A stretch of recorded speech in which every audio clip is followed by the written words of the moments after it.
Bismillahirrahmanirrahim. Assalamualaikum warahmatullahi wabarakatuh. Kali ini saya akan berkongsi dalam apa yang telah berlaku dalam Wall Street dan bagaimana sebenarnya apa yang telah berlaku terhadap pasaran-pasaran yang indeks pasaran lah terutamanya, dan satu indeks utama ataupun satu instrumen yang utama yang perlu kita lihat akan bagaimana saham-saham ini ataupun indeks ini membuat pergerakan harga. Kerana seperti yang selalu saya kongsikan, di mana-mana juga ruang sosial media dalam perkongsian saya, sama ada yang kelas yang berbayar ataupun yang percuma, tapi kali ini adalah kelas yang percuma. Yang mana semalam kita dapat melihat beberapa indeks-indeks utama membuat kenaikan. Yang kita lihat di sana, Dow Jones membuat kenaikan. Mari saya kongsi dulu ya. Dow Jones memang membuat kenaikan, dan selepas itu disusuli juga oleh S&P 500. Ini adalah S&P 500, ini Dow Jones membuat kenaikan. Dan dapat kita lihat juga di sini Nasdaq sebenarnya membuat gap up semalam, tetapi selepas itu membuat penurunan. Tapi kesemua indeks-indeks ini, terutamanya indeks Nasdaq ini masih lagi di atas paras 14.500, dan kita juga nampak semalam perkembangan ataupun katalis yang ada di malam ialah Federal Reserve. Federal Reserve telah pun mengumumkan bahawa mereka akan mengurangkan pembelian bond di dalam pasaran daripada 120 bilion US dollar setiap bulan. Mereka akan mengurangkan pembelian tersebut setiap bulan. Tetapi jumlah ini tidak diketahui berapa jumlah pengurangan yang mereka akan lakukan seterusnya. Dan of course dapat kita lihat juga daripada kenyataan Federal Reserve semalam yang mungkin mereka akan menjelaskan perkara ini lagi sama ada pada Julai yang akan datang ataupun pada bulan September yang akan datang ini. Julai tahun ini, Julai ini ataupun Ogos yang akan datang. Tapi yang pastinya mereka akan mengumumkan lagi tindakan ataupun strategi seterusnya pada bulan September yang akan datang. Dan kalau kita melihat kalau sekiranya bond ini, pembelian bond daripada Federal Reserve ini dikurangkan, secara logiknya kita akan memikirkan jumlah kecairan dalam pasaran ataupun money flow di dalam pasaran tersebut akan berkurangan. Tetapi perlu kita perhatikan juga dengan sentimen ataupun katalis yang telah pun dibuat sebelum ini, yang mana Presiden Joe Biden telah pun ingin meluluskan belanjawan stimulus bagi infrastruktur yang berjumlah $1 trilion. Dan sebelum ini yang telah pun di-approve ataupun diluluskan sebanyak $1.9 trilion, iaitu pakej rancangan ekonomi bagi pemulihan selepas COVID. Jadi kalau kita lihat di sana, jumlah kecairan dalam pasaran masih lagi ada walaupun Federal Reserve cuba untuk mengurangkan pembelian bond. Jadi kalau kita lihat di sini, pembelian bond telah pun dikurangkan. Jadi kita dapat melihat juga Treasury Note Yield ini terus membuat kejatuhan daripada apa yang telah pun berlaku sebelum ini pada suku pertama tahun 2021, yang mana suku pertama 2021 kita dapat melihat the Treasury ini terus membuat kenaikan dan membimbangkan para pelabur saham, pelabur saham sama ada institusi ataupun rujet. Tetapi selepas Federal Reserve menyatakan mereka akan menggunakan pembelian bond, ini termasuk juga dengan Treasury Note ini. Treasury Note ini sebenarnya tidaklah banyak berkaitan di dalam bond tersebut, tetapi ia juga membagi impact, sedikit sebanyak membagi impact, membagi impact dalam Treasury Note Yield ini. Daripada hampir 1.8% pada ketika ini telah pun jatuh kepada 1.3. Dan ini telah pun kita dapat lihat di dalam Nasdaq Index membuat kenaikan. Ini adalah kerana Treasury note ini telah pun membuat penurunan. Walaupun kita lihat semalam, bukan Treasury note, Nasdaq ini membuat reversal, tapi reversal itu adalah reversal yang biasa sahaja, normal, agak normal untuk berlaku. Sebelum ia membuat lagi pergerakan seterusnya. Ini adalah biasalah selepas buat pendakian, of course perlu direhat dan sebelum dia memulakan pendakian seterusnya. Dan tujuan untuk mencapai 15,000 ini mungkin akan dapat dicapai sama ada tahun ini ataupun tahun 2022. Berdasarkan apa yang berlaku pada ketika ini, yang mana seperti yang saya katakan tadi, impact daripada Treasury note yield tersebut memberi impact kepada sektor-sektor yang berkaitan dengan teknologi ataupun growth stocks. Dengan turunnya Treasury note yield tersebut, ianya telah pun memungkinkan lagi kenaikan Nasdaq ini, dan kenaikan ini mungkin akan berlaku selagi Treasury note yield ini membuat kejatuhan.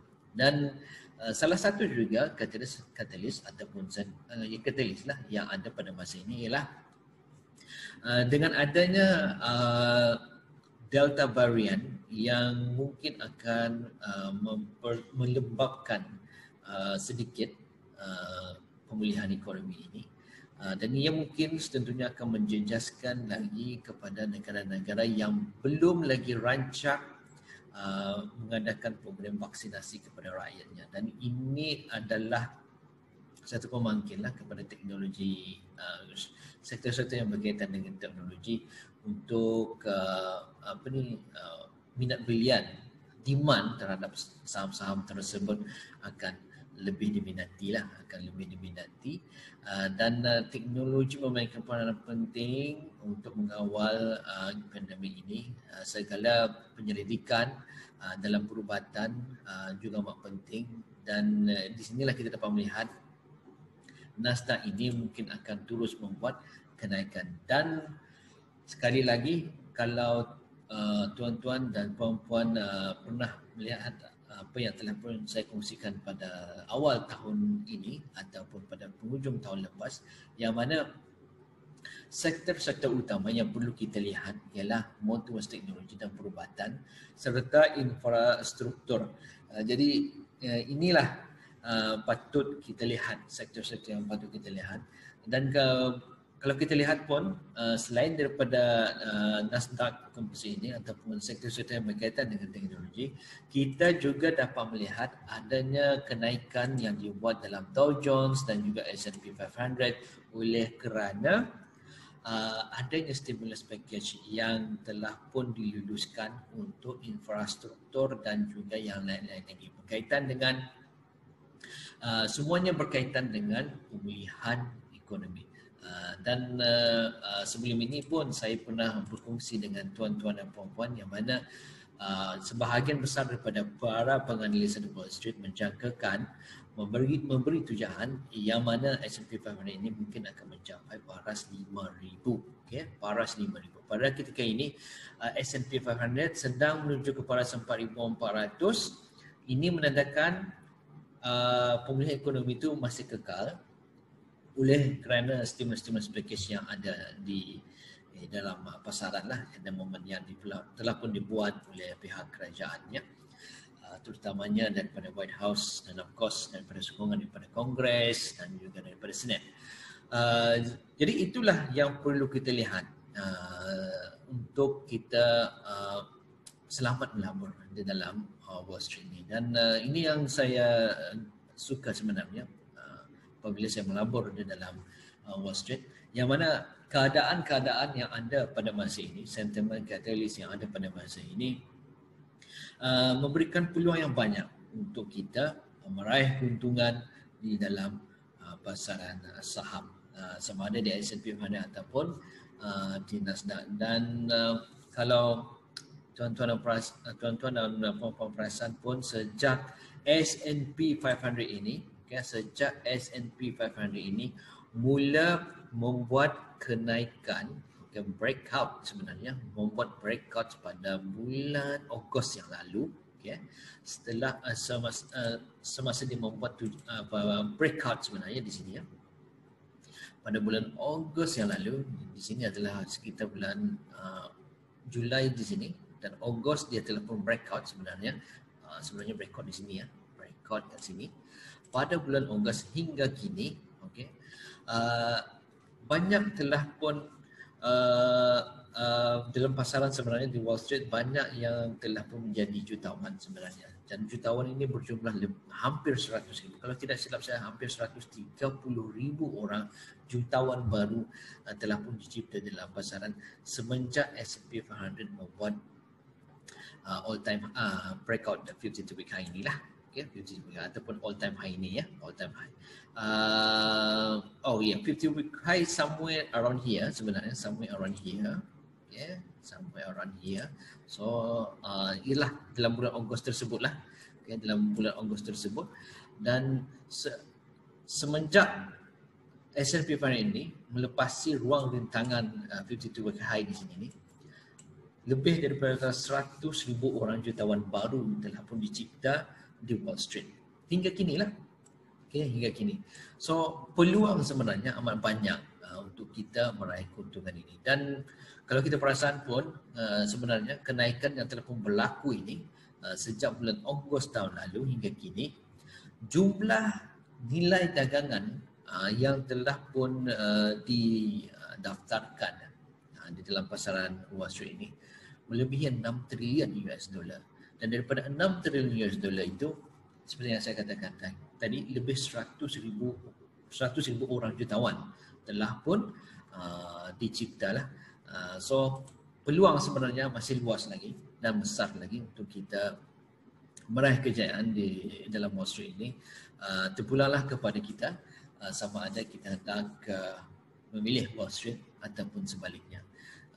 Dan of course peluang untuk melabur secara patuh syariah pun memang adalah. Okay. So itu saya perkongsian saya untuk kali ini, dan insyaAllah saya akan berkongsi lagi dengan tuan-tuan dan puan-puan tentang perkembangan semasa di Wall Street.